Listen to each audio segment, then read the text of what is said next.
우리가 나이가 들면서 좀 무감각해지는 부분들이 있습니다. 우리 성격도 좀 무던해지는 것 같아요. 옛날에는 작은 일에도 쉽게 화를 내고 분을 내었다면 시간이 지나면서 그냥 무덤덤해집니다. 아이고, 별거 아닌데 왜 저럴까?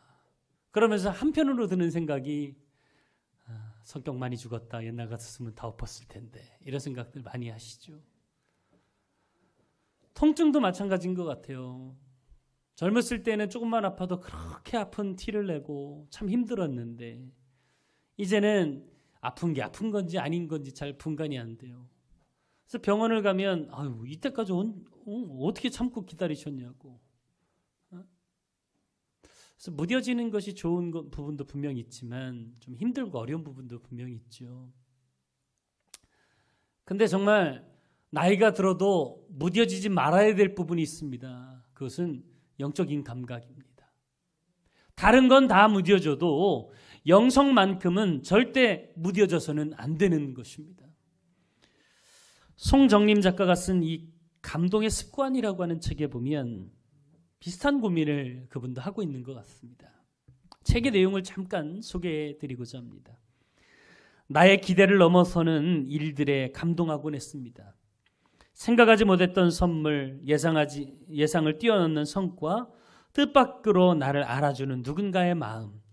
그런데 그런 일들의 반복은 오히려 감동으로부터 나를 멀어지게 만들었습니다. 나이가 들어가고 예전보다 조금 더 많은 것을 가지게 되면서 그렇게 서서히 감동으로부터 멀어졌습니다. 예전에 나를 감탄케 했던 그 많은 것들이 이제는 무료한 일상처럼 스쳐 지나갑니다. 예전에는 정말 작은 일에도 감동했었어요. 그런데 시간이 지나면서 그 감동은 점점 사라지고 일상이 되어버리고 말았던 것입니다. 제가 어렸을 때는 교회 가서 가장 좋아했던 게 탁구였습니다. 교회에서 탁구 대회가 왔는데요. 그게 그렇게 즐겁고 행복하고 좋을 수 없었어요. 그래서 아침 먹고 일찍 가는 겁니다. 학교 가는 날 빼고. 방학 때가 되면 대부분 교회에서 살았습니다. 왜요? 탁구 치고 싶어서. 일찍 가야 좋은 채 잡거든요. 그러니까 아침 먹고 일찍 가는 거예요. 누구보다 일찍 가야 좋은 채 잡아서 열심히 탁구를 치니까. 그리고는 밤 9시, 10시, 점심, 저녁 다 건너뛰고요. 그때까지 열심히 치다가 집에 들어오면 한참 혼나죠. 이제 뭐하고 지금 기어 들어왔냐고. 혼나죠. 그래도 그게 너무도 즐거웠습니다. 근데 제가 어릴 때 이 동네 형이 한 번은 탁구공을 하나 사줬어요. 옛날에는 탁구공이 너무 귀하니까, 비싸기도 하고 귀하기도 하니까 탁구 치다가 공 깨지면 못 치지 않습니까? 그러니까 여러 개 뭐 이렇게 여분으로 사다 놔줘도 금방 깨지고 없어져요. 근데 어느 날 그 동네 형이 저한테 별 3개짜리를 선물해 준 거예요. 별 3개짜리는 진짜 귀했습니다. 근데 그 선물을 받고는 너무 감동이 된 거예요. 야, 하나도 아니고 2개도 아니고 별 3개짜리를 나한테 특별히 선물해 줬다는 게 그게 감동이 돼가지고 야, 이 형이 진짜 나를 좋아하는구나. 그 감동했던 기억이 있어요.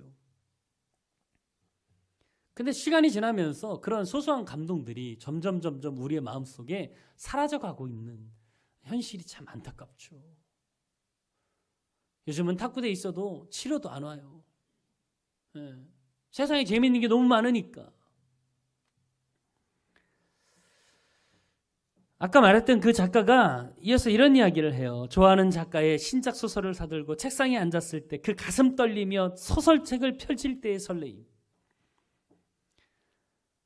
비 내리던 날 할 일 없이 따스한 방에 앉아서 마시던 믹스커피 한 잔의 그 달콤함, 이런 것들이 삶을 얼마나 감동하게 만드는지 몰랐다.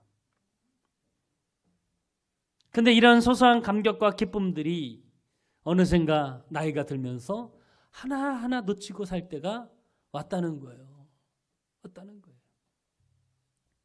그래서 더 이상 설레임이나 감동, 감격은 사라지고 그냥 매너리즘에 빠져서 일상 속에서 그냥 그렇게 흘러가는 대로 살아가고 있는 우리의 모습들을 발견하곤 합니다. 오늘 본문에 보면 이 다윗 왕이 이런 불안한 일상 속에서 놀라운 기쁨을 경험하는 장면이 오늘 성경에 그려지고 있습니다. 다윗이 왕이 되고서 수도를 예루살렘으로 옮겼습니다. 그리고 그곳에 다윗 성을 짓습니다. 근데 자기를 위해서는 좋은 성을 지었는데 하나님이 계시는 이 법궤가 여전히 국경 근처에 처박혀져 있는 것에 너무 개탄해해서 왕이 되고 나서 처음으로 한 일이 이 법궤를 옮기는 일이었습니다. 우여곡절 많았습니다. 지난주에 말씀드렸지만 법궤 옮기다가 자기 욕심이 드러나서 결국은 하나님이 그걸 멈추게 하시고 여러 달 동안 회개하고 눈물을 흘려 기도했더니 하나님이 허락해 주셔서 기쁨으로 이제 그 법궤를 옮겨오고 있습니다. 그때의 다윗의 모습이 한번 상상해 보십시오. 거절했다가 다시 허락해 주신 것에 대해서 더 감격해하니까 다윗이 기뻐 춤을 추며 하나님 앞에서 축제를 벌이고 있습니다. 14절 함께 읽겠습니다. 14절 시작. 다윗이 여호와 앞에서 힘을 다하여 춤을 추는데. 아멘. 다윗이 힘을 다해서 춤을 추고 있다 그랬어요. 힘을 다해서. 원문 그대로 오면 온 힘을 다하여 쥐어짜듯 춤을 추고 있다. 그런 표현입니다. 죽어도 여한이 없다는 거예요. 이 순간이 나에게는 가장 큰 기쁨이라는 것입니다. 여러분, 올 한 해 여러분에게 이런 순간이 몇 번이나 있었습니까? 직장에서 일을 하면서, 가정에서, 교회에서 진짜 죽어도 여한이 없을 정도로 감격과 기쁨을 누렸던 적이 과연 몇 번이나 했을까? 저는 하나님 앞에서 이런 기쁨과 감격이 우리의 마음속에도 회복되어야 될 줄 믿습니다. 15절 한번 볼까요? 15절 같이 한번 읽습니다. 시작. 다윗과 온 이스라엘 족속이 즐거이 환호하며 나팔을 불고 여호와의 궤를 메어 오니라. 아멘. 다윗 혼자만 그런 게 아닙니다. 온 이스라엘 족속이 즐거이 환호하며 나팔을 불고 하나님의 궤를 옮기고 있다는 것입니다. 공동체가 다 함께 기뻐하는 거예요. 다윗 한 사람으로부터 시작했던 이 기쁨의 축제가 온 나라 전 국민들에게 퍼져서 공동체가 함께 기뻐하고 있는 모습. 전 우리 교회가 이런 은혜의 기쁨을 회복하는 저와 여러분 될 수 있기를 간절히 바랍니다. 사실 이런 기쁨, 이런 감격은 세상이 달라진다고 주어지는 것이 아닙니다. 코로나 때문에 힘드니까 지금 괴로워서 그러죠. 예전에 안 그랬어요. 여러분, 코로나 전에는 그랬나요? 코로나 끝나면 진짜 감격하며 예배할 수 있을까요? 상황이 바뀐다고 달라지는 게 아닙니다. 감격이라고 하는 것은 상황 때문에 주어지는 게 아닙니다. 진짜 중요한 것은 나예요. 내가 어떤 태도로 하나님 앞에 서 있느냐가 중요한 것입니다. 여러분, 세상과는 관계없이 우리는 주님 안에서 이 영적인 기쁨을 회복해야 될 줄 믿습니다. 자, 그러면 우리도 다윗처럼 이런 영적인 기쁨을 회복하기 위해서는 어떻게 해야만 할까? 가장 먼저는 우리 안에 감탄을 회복해야 된다는 것입니다. 자, 다윗이 하나님의 법궤 앞에서 춤을 추고 있습니다. 감탄해하고 있습니다. 하나님이 나와 함께 하시다니. 이 놀라운 은혜가 이게 진짜란 말인가? 그러면서요, 정말 체면이고 뭐고 다 내려놓고 하나님 앞에서 지금 기뻐하고 있어요. 감격해하고 있는 거예요. 근데 우리는 이 모습을 너무도 당연하게 여깁니다. 물론 이 법궤라고 하는 것이 하나님의 임재를 상징하는 아주 성물이기 때문에 이 법궤가 수도로 옮겨진다는 것, 다윗이 살고 있는 성 안으로 옮겨진다는 것 자체가 다윗에게는 큰 기쁨이었습니다. 그런데 이 모든 사람들이 이것을 감격으로 대하고 있을까? 그건 아니었단 말이죠. 그 대표적인 예가 누구냐면 미갈입니다. 자, 16절 말씀 함께 좀 읽어보겠습니다. 16절 시작. 여호와의 궤가 다윗성으로 돌아올 때에 사울의 딸 미갈이 창으로 내다보다가 다윗 왕이 여호와 앞에서 뛰놀며 춤추는 것을 보고 심중에 그를 업신 여기니라. 아멘. 여러분, 지금 다윗이 하나님의 법궤와 함께 지금 성으로 들어오고 있습니다. 미갈은 성 안에서 창문을 통해서 바깥을 내다보고 있어요. 근데 가관도 아닌 거예요. 왕이라는 사람이 채통도 없이 진짜 꼴불견처럼 백성들 앞에서 막 덩신덩신 춤을 추고 있으니까 백성들은 기뻐하고 있는데 왕은 춤을 추고 있어요. 그러니까 이게 볼상사나운 거예요. 그래서 지금 비웃고 있는 것입니다. 왜 미갈이 그럴 수밖에 없었을까? 미갈이 이 하나님의 법궤를 옮기는 현장 가운데 있었다면 아마도 이러지 않았을 겁니다. 근데 미갈은 건물 안에 있어요. 창이 그를 예배하는 공동체와 떨어지게 만들었다는 거예요. 격리되어 만들었다는 거예요. 그러니까 미갈은 구경꾼일 수밖에 없는 거예요. 여러분, 예배의 기쁨이 회복되기 위해서는 예배를 구경하려고 하는 그런 태도부터 내려놔야 된다는 것이죠. 예배를 구경하는 게 아니에요. 예배는 구경하는 게 아닙니다. 잘하나 보자, 이런 태도를 가지고 있어서는 안 됩니다. 예배는 내가 올려드리는 거죠. 하나님이 받으시는 예배의 주인공은 납니다. 내가 어떻게 하나님을 예배할까, 이것에 대해서 더 깊이 주님께 나아가야 되는 거죠. 근데 미갈은 창 너머에서 구경꾼으로 바라보고 있으니까 다윗의 심정이 전혀 이해가 되지 않는 겁니다. 뿐만 아닙니다. 미갈이 그럴 수밖에 없었던 이유를 성경은 간접적으로만 이렇게 이야기합니다. 16절 다시 한번 보세요. 여호와의 개가 다윗성으로 들어올 때에 사울의 딸 미갈이 그랬어요. 사울의 딸 미갈이. 여러분, 미갈을 소개하는데 왜 죽은 사울을 언급하면서 이야기하고 있을까? 사울의 딸로서의 미갈은 공주입니다. 어렸을 때부터 왕궁에서 살았습니다. 철저하게 예절 교육을 배웠을 겁니다. 어릴 때부터 공주는 이래야 된다, 왕족은 이래야 된다, 그런 훈련을 받고 살아왔던 미갈의 입장에서 다윗을 보니까 다윗이 채통물이 없는 거예요. 왕으로서 위험이 없는 모습인 거예요. 왕이라 그러면 적어도 무게를 잡고 말도 할렐루야 중저음으로 쫙 깔아서 얘기하고요. 예? 그래야 될 것 같은데 걸음걸이도 그렇게 근엄하게 걸어야 되는데 다윗은 지금 백성들 앞에서 옷이 내려가는 줄도 모르고 막 춤을 추고 있으니까 이게 도대체 자기가 배워왔던 선입견하고는 전혀 다른 모습인 거예요. 그러니까 비웃는 거죠. 그러니까 비웃는 거예요. 여러분, 사실 미갈의 모습이 우리의 모습이 아닙니까? 오래 신앙생활을 하다 보면, 거기다 모태신앙이면 대부분 우리 머릿속에 들어있는 이 예배에 대한 개념이 뭐예요? 예배는 거룩해야 된다. 그래서 복음성가 하는 것도 탐탁치 않은 분들이 혹시 계실지 모르겠어요. 찬송가를 해야지, 드럼 치고 막 전자악기 하고 이런 건 내 체질이 잘 안 맞는데, 꼭 피아노와 오르간만 쳐야 예배입니까? 피아노, 오르간도 다 서양 악기예요. 똑같은 서양 악기입니다.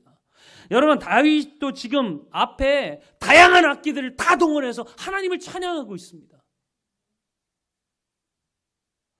이런 선입견 가지고 예배를 대하면 안 된다는 거죠. 우리도 그런 선입견을 가지고 대하면 예배 시간에 막 찬양 드리고 눈물 흘려 하나님 앞에 손 들고 일어나서 찬양하는 모습이 같이 찬양하는 사람들이 보기에 별로 안 좋아 보일 수 있어요.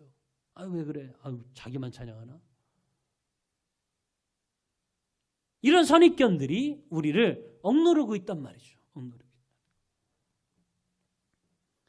여러분, 정말 하나님을 찬양하면서 누가 시켜서가 아니라 손들고 찬양합시다 얘기해서가 아니라 감격하여 자연스럽게 하다 보니까 눈물도 나오고요, 손도 들어지고 벌떡 일어나서 주님을 박수하며 찬양하기도 하고, 이런 감격들이, 이런 은혜들이 우리 가운데 회복되어야 될 줄 믿습니다. 적어도 그런 감격이 있는 사람만이 하나님 앞에 건강한 영성을 드러낼 수 있다는 거죠. 여러분, 미갈이 자기 남편을 보면서 채통머리 없이 사람들 앞에서 부끄러운 줄 모르고 춤이나 춘다고 타박하는 모습 좋아 보이십니까? 아니잖아요, 여러분. 그런데 어느새 우리는 미갈처럼 우리의 배우자들, 우리의 자녀들을 대하고 있지는 않냔 말이죠. 우리 성도들을 그렇게 대하고 있지 않냔 말이에요. 우리는요, 어릴 때부터 너무 감탄 없는 삶을 강요받아 왔습니다. 사실 어릴 때에는 얼마나 우리 자녀들을 대하면서도 감탄합니까? 예? 아이들이 태어나가지고 웃기만 해도요 난리가 납니다. 웃었다는 거죠. 할렐루야. 발걸음만 한번 뛰어보세요. 천재 났다는 거예요. 걸었다는 거예요. 드디어. 예? 막 달력에다 표시해놓고요. 막. 예? 그러다가 뭐 옹알이 시작을 하면 소리가 너무 이쁘다는 거예요. 성악가를 시켜야 되느니 마느니 뭐 난리가 나죠. 그러다가 실수로 아빠만 해도 난리가 납니다. 드디어 나를 불렀다는 거예요. 제 얘기입니다. 제 얘기. 근데 시간이 지나면수록 우리가 자녀들을 대하는 태도가 감탄은 사라지고 지적과 책망만이 남아있어요. 받아치기 시험 봤는데 95점 맞았어요. 잘한 거잖아요. 그죠?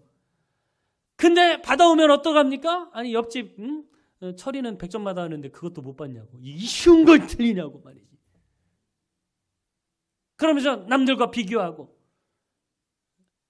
예전엔 발짝만 뛰어도 감탄했던 부모님들이 점점 감탄은 사라지고 책망과 비교만 남아있는 거예요. 그러니까 아이들이 자라면서 마음속에 감탄은커녕 오히려 나는 못나니 늘 그런 패배의식 속에만 살아가니까 감탄할 일이 없죠.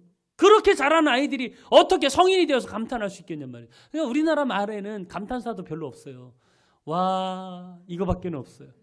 근데 제가 전에 있던 교회에서 컨퍼런스 때문에 미국을 한번 갔었는데 그 행사가 끝나고 좋은 곳이 있다고 이제 가자 그러더라고요.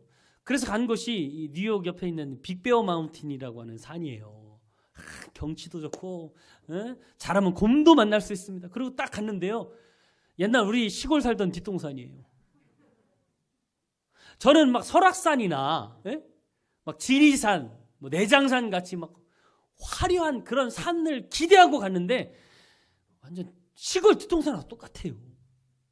이걸 가지고 무슨 내가 이걸 보려고 2시간이나 차 타고 왔어. 막 억울한 마음에 그러고 있는데 같이 그 시간대에 왔던 이 미국 사람들이요. 그걸 보고는 원더풀, 뷰티풀, 오 마이 갓, 지저스 크라이스트, 우와, 읍스, 할렐루야 막 외치는데 저만 이상하더라고요. 저만. 딴 세상 온 것 같아요. 야, 그걸 보면서 제가 충격을 받았습니다. 야, 별거 아닌 일에 이 사람들은 감격하는구나. 제가 미국 가보니까요. 산이 별로 없어요. 산이 별로 없어요. 그 사람들이 한국 오면 까무러치는 거죠. 근데 작은 일에 감탄하는 그런 모습이 우리가 배워야 될 점인 거예요. 감탄을 잘하면 잘할수록 우리의 심성이 달라지는 것이죠. 건강해지는 거예요. 마음이 달라지는 거예요. 그래서 미국 언어에 보면 감탄사가 굉장히 많습니다. 뭐 읍스, 우, 와, 뭐 다양한 단어들이 있어요. 오마이갓은 뭐 너무 잘 알죠. 요즘은 좀 안 좋은 표현으로 쓰이는 단어가 지저스 크라이스트라 좀 그런데 그것도 감탄사의 일종입니다. 뭐 뷰티풀, 원더풀부터 시작해서 얼마나 많은 단어들이 있냔 말이죠. 이게 꼭 미국 영어에만 있는 게 아닙니다. 김정훈 교수라고 우리 광림교회 목사님 아들이에요. 원로 목사님이죠. 목사님 아들인데 이분이 독일로 유학을 갔어요. 지금은 뭐 유명한 언론학자 로 유명하고 특강도 많이 하고 TV도 많이 나오시는 분이죠. 근데 이분이 독일로 유학 갔을 때 깜짝 놀란 게 하나가 있답니다. 그분이 놀란 게 뭐냐면 그분 책에서 그런 소개를 해요. 식당을 갔어요. 동네 식당이에요. 그렇게 맛집 머슐랭 몇 개 받고 이런 게 아니에요. 그냥 동네 식당에 갔는데 독일 사람들이 음식을 나오니까요. 분더바를 막 외치더라는 거예요. 분더바가 원더풀이라는 뜻이거든요. 놀랍다, 뭐 대단하다, 뭐 신기하다 이런 뜻이에요. 여러분 식당 가서 밥 먹을 때 음식 나왔다고 와 대단하네 이러면서 식사하시는 거 보셨습니까? 근데 그 사람들은요 참 그냥 뭐 마지못해 먹는 수준인데도 불구하고 그렇게 감탄을 하며 음식을 대하더라는 거죠. 거기서 깜짝 놀랐다는 거예요. 깜짝 놀랐다. 그러니까 우리는 자라면서 점점 감탄이 잊어져가는 삶을 살아가고 있는 거예요. 이게 신앙생활까지 온 것입니다. 진짜 하나님의 은혜가 감격스러우면 그 감격이 우리의 마음 깊이 올라와야 되는데 다른 사람 다 받는 거 구원 나만 받았나? 다 받는데 이러면서 하나님의 은혜가 점점 우리 마음속에서 사라져가고 있는 것이죠. 살아가죠. 여러분, 영적인 기쁨을 회복하기 위해서는 가장 먼저 우리 안에 감탄이 회복될 수 있기를 간절히 바랍니다. 하나님의 은혜가 얼마나 감격스러운지에 대한 그런 느낌부터 다시 회복해야 된다는 것입니다. 다윗이 법궤가 들어오니까요, 정말 순수하게 기뻐하잖아요. 그 은혜가 너무 큰 거예요. 감격스러운 것이죠. 두 번째로 감사를 회복해야 된다는 것입니다. 감사를 회복해야 됩니다. 다윗은 지금 채통도 다 내려놓고 감탄하며 춤을 추고 기뻐하고 있습니다. 그때 미갈, 아내인 미갈이 다윗을 조롱하죠. 그때 다윗이 응대한 내용이 굉장히 중요합니다. 자, 21절 말씀 함께 볼까요? 21절 같이 읽어보겠습니다. 시작. 다윗이 미갈에게 이르되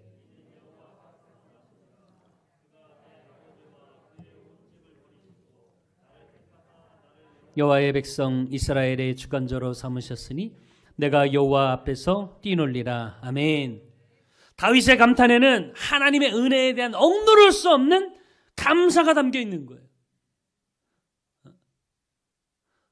미갈이 아니 왕이 채통머리 없이 그렇게 백성들 앞에서 추태를 보이고 이렇게 춤을 춥니까? 이야기했더니 다윗이 하는 이야기가 뭐냐면 내가 이럴 수밖에 없는 이유, 나는 원래 목동이었다는 거예요. 양을 치는 사람이었다는 거예요. 계급으로 따지면 천민이었다는 것이죠. 그런 나를 하나님이 택하셔서 당신 아버지 집안 다 버리시고 나를 택해 주셔서 나를 지금 이 자리에 있게 하셨다. 이게 얼마나 놀라운 일이냐. 그러니까 다윗의 감탄에는 하나님을 향한 은혜가 있다는 거예요. 이 은혜에 감격하니까 지금 그것을 표현하기 위해서 하나님 앞에서 춤도 추고 기쁨으로 탄성도 지르고 하는 것이죠. 그러면 감사와 감탄이 무슨 차이가 있을까? 여러분, 감탄은요, 내가 느끼는 거예요. 이건 감탄이에요. 이걸 입 밖으로 쏟아내면 그게 감사인 거예요. 감탄이라고 하는 단어를 사전적 언어 의미로 살펴보니까 마음속 깊이 느끼어 탄복함이라고 되어 있습니다. 탄복함. 내가 느끼는 건 이건 감탄이에요. 하나님의 은혜가 내게 임했어요. 그래서 우와 라고 느끼면 이게 감탄이에요. 감사는 이걸 표현해내는 거예요. 감사라고 하는 단어를 한문으로 풀어보면 느낄 감 살해할 사자입니다. 내가 느낀 것을 살해하는 거예요. 그러니까 감사는 대상이 분명해야 합니다. 살해를 해야 되니까. 이제 이 살해 사자를 또 분석해 보면 이 말씀 언변에 화를 쏟아 할 때 쏠 사자예요. 그러니까 말로 상대방에게 쏘는 거예요. 그러니까 내가 느낀 것에 대해서 표현하는 것이 이게 감사인 것이죠. 느끼기만 하면 감사가 아닙니다. 느낀 걸 상대방에게 표현해야 돼요. 말로 표현하고 밥도 쏘고 선물도 쏘고 이게 진짜 감사라는 거예요. 이게 진짜 감사.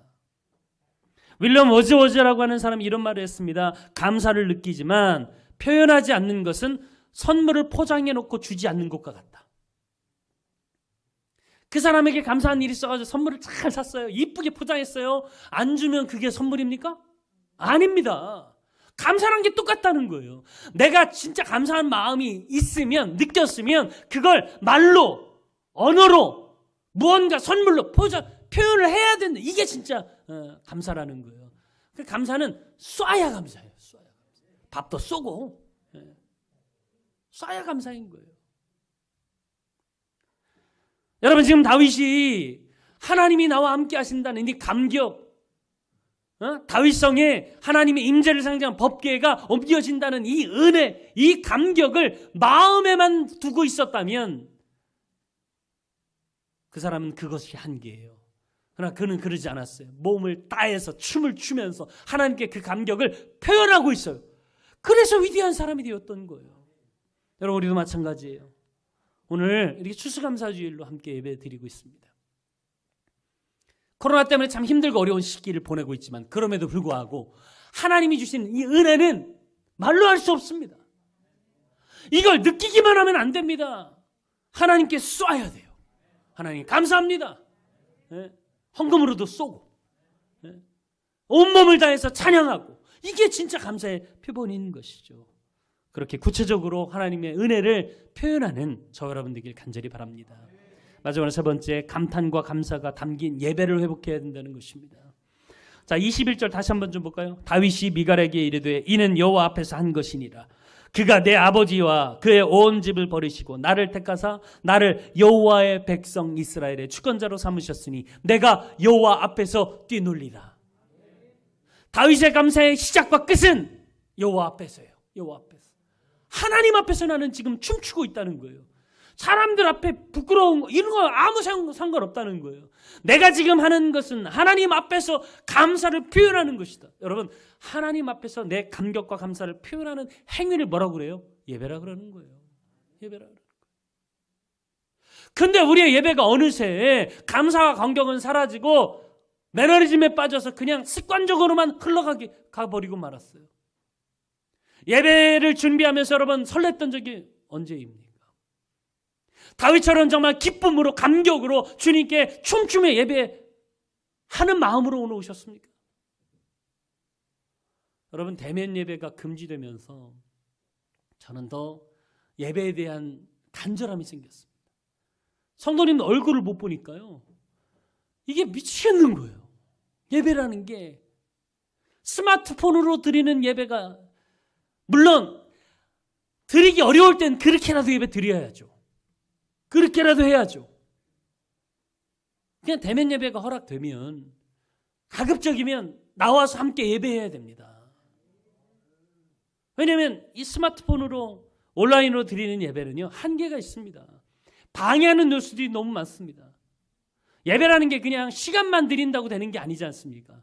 정해진 시간에, 그 시간에 맞추어서 준비하는 과정부터, 오늘은 하나님이 어떤 은혜를 주실까? 이 설레는 마음으로 준비하는 것부터가, 오늘 어떤 넥타이를 메고 어떤 복장을 하고 어떻게 하나님께 나아갈까? 이 모습부터가 예배의 시작 아니겠습니까? 근데 온라인으로 듣다 보면 급한 일 있으면요, 좀 이따 다시 한번 드리면 되지 뭐. 왜요? 유튜브에 떠 있으니까. 아무 때나 클릭하면 예배 드릴 수 있으니까요. 그러니까 예배가 너무 편해지고 하나님을 만난다는 그 기쁨의 감격이 점점 사라져가는 것이죠. 여러분, 가정에만 권태기가 있는 것이 아닙니다. 영적으로도 권태기가 찾아옵니다. 그때 그 권태기를 극복하기 위해서 무언가 노력을 해야 된다는 것이죠. 부부도 권태기가 오면 외식도 하고 여행도 가고 변화를 줍니다. 그래서 그걸 극복하려고 노력합니다. 신앙도 마찬가지입니다. 내 신앙의 권태기가 왔으면 그 권태기를 극복하기 위해서 복장도 좀 바꿔보고, 때로는 봉사하는 자리도, 예배 앉는 자리도 변화를 좀 주어가면서 뭔가 새롭게 주님께 설레임으로 나아갈 수 있도록 그런 노력이 필요하다는 것입니다. 그래야 진짜 하나님을 향한 진심 어린 예배가 회복될 수 있는 것이죠. 그래서 준비 찬양이 이게 쉬운 일이 아니에요. 찬양하는 분들, 성가대도 마찬가지죠. 찬양 하나 준비하기 위해서 일주일 내내 고심하고 매일 들어가면서 연습하면서 기도하면서 준비해서 이분들이 서가지고 하나님 찬양하는 거예요.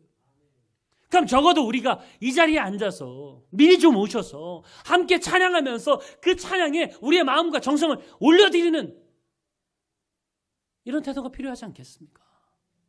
왜 맨날 모르는 것만 해? 여러분, 맨날 아는 것만 찬양했어야 되겠습니까? 모르는 것도 여러 번 해보면 익숙해지고 그 찬양이 내 찬양이 되는 것입니다. 그러려고 노력하는 그런 태도가 필요하다는 것이죠. 여러분, 우리 얼마 남지 않은 기간이지만 우리가 이 신앙의 권태기를 극복하기 위해서 나름대로 여러분 스스로가 노력하며 하나님 앞에 전심을 다해 나아갈 수 있기를 간절히 바랍니다. 조금 더 집중해서, 조금 더 간절하게 하나님을 예배하는 그 감격과 감사가 살아있는 예배가 회복될 때 우리에게는 놀라운 영적인 기쁨이 주어지게 될 줄 믿습니다. 사랑하는 여러분, 다윗의 마음, 다윗의 감격, 다윗의 찬양, 다윗의 이 춤, 이것들을 우리가 회복해야 될 줄 믿습니다.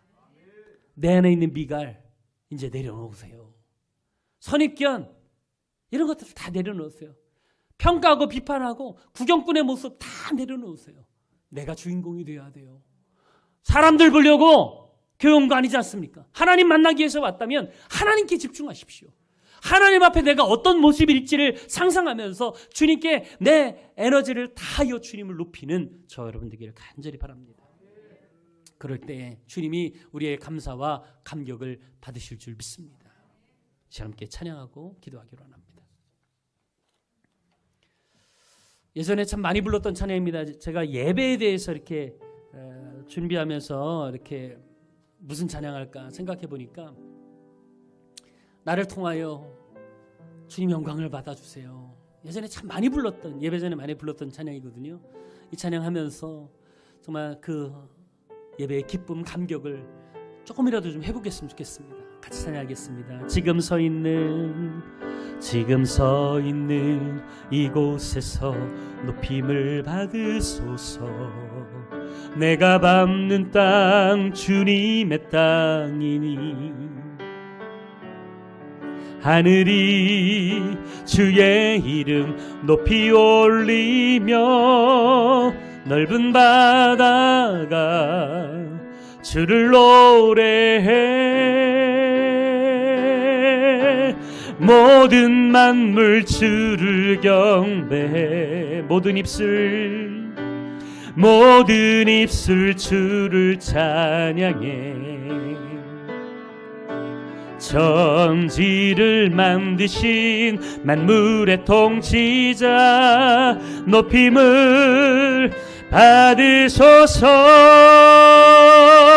내 평생에 주의 이름 높이며 어느 곳에 서든지 주님을 예배하리라. 내가 밟는 모든 땅 아버지의 영광이 선포돼야 하리. 찬양하며 주님을 예배할 때 하늘 가득한 주의 영광 보리라. 나를 통하여 나의 입술을 인하여 주의 이름 높임을 받으소서. 내 평생에 주의 이름 높이며 어느 곳에 서든지 주님을 예배하리라. 내가 밟는 모든 땅 아버지의 영광이 선포돼야 하리. 찬양하며 주님을 예배할 때 하늘 가득한 주의 영광 보리라. 나를 통하여 나의 입술을 인하여 주의 이름 높임을 받으소서. 나를 통하여 나의 입술을 인하여 주의 이름 높임을 받으소서. 이 시간 함께 기도하기로 합니다. 하나님, 내가 언제 정말 죽어도 좋다, 여한이 없다 할 정도로 마음껏 주님을 예배하고 그 기쁨을 누렸었는지, 어느샌가 자리 잡고 있던 내 안의 미가를 이제는 다 내려놓게 하시고 더 철저하게 하나님만을 높이며 주님께 감사를 표현하며 살아가는 우리가 되게 하여 주옵소서. 다윗의 이 영적인 기쁨이 내 것이 되게 하여 주옵소서. 사모하는 마음으로 주여 한번 크게 부르시고 기도합니다. 주여. 할렐루야. 사랑의 하나님, 내 안에 오셔서 우리를 지켜주시고 붙들어주시고 더 전심으로 하나님께 예배하며 나아가게 될 수 있도록 주여 우리를 도우시고 인도하시고 역사하시길 간절히 원합니다. 성령님 오셔서 우리 가운데 기름 부어 주옵소서. 마음을 다해 하나님께 예배하게 하시고 전심으로 주님을 찾는 우리가 될 수 있도록 주여 우리를 도우시고 인도하여 주옵소서. 사모하는 마음을 하나님께 나아가게 하여 주시옵소서. 전심으로 기도하는 귀한 성도들을 한 사람 한 사람 붙드시고 주님이 역사하시고 함께하여 주옵소서. 주님이 인도하실 줄 믿습니다. 성령님 역사하여 주옵소서. 온전히 주님이 붙잡아 주옵소서. 인도하여 주시옵소서. 사랑의 주님, 어느샌가 신앙의 권태기를 느끼며 아무 감동 없이 감격 없이 습관적으로 예배하던 우리의 모습들, 우리 안에 미갈들을 이 시간 다 내려놓습니다. 용서하여 주시고 다시 한번 내 안에 이 감격, 그 감사를 회복하고 기쁨으로 주님께 전심을 다해 예배하는 우리 모두가 되게 도와 주시옵소서. 예수님의 이름으로 기도했습니다.